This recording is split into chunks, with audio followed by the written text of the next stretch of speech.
Beaucoup de gens tablaient sur un essoufflement ce 22e vendredi pour que les gens se reposent, aillent à la plage ou puissent se préparer à voir le match à défiler. Eh bien non, ils étaient très nombreux à partir de 11h ce matin. Après le match, on va entendre réellement le son, le cri du Hirak. Le mouvement de contestation, le Hirak, a une saveur singulière ce 22e vendredi. Dans la rue, ferveur footballistique et révolutionnaire se mêlent.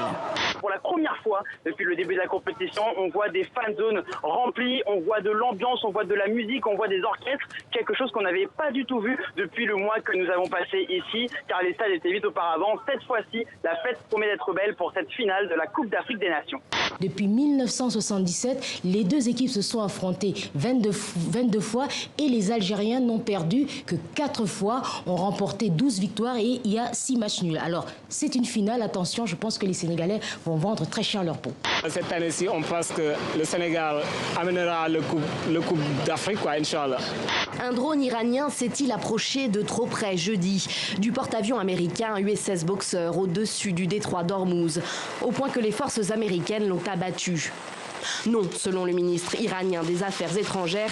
Trump est en campagne électorale et il est soumis à une double contrainte. Il a promis à son public qu'il ne ferait plus jamais de guerre au Moyen-Orient.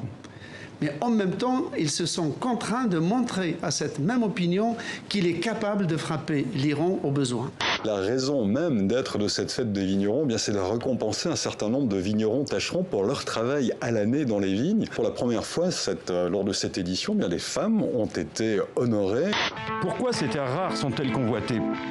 Considérées comme les vitamines de la transition énergétique, ces terres rares sont nécessaires partout, à la fabrication de nos ordinateurs, de nos téléphones et tablettes, des véhicules électriques et hybrides, des ampoules, mais également des éoliennes et aussi dans l'industrie militaire. Si on remplace ces terres rares par des bons vieux métaux à papa, c'est sûr qu'on est dans un monde qui est plus le monde des années 70 que le monde moderne de 2019. C'est très polluant, c'est extrêmement polluant. Il faut énormément d'eau et énormément de produits chimiques pour pouvoir, à partir d'une tonne de matière extraite du sol, récupérer ces terres rares.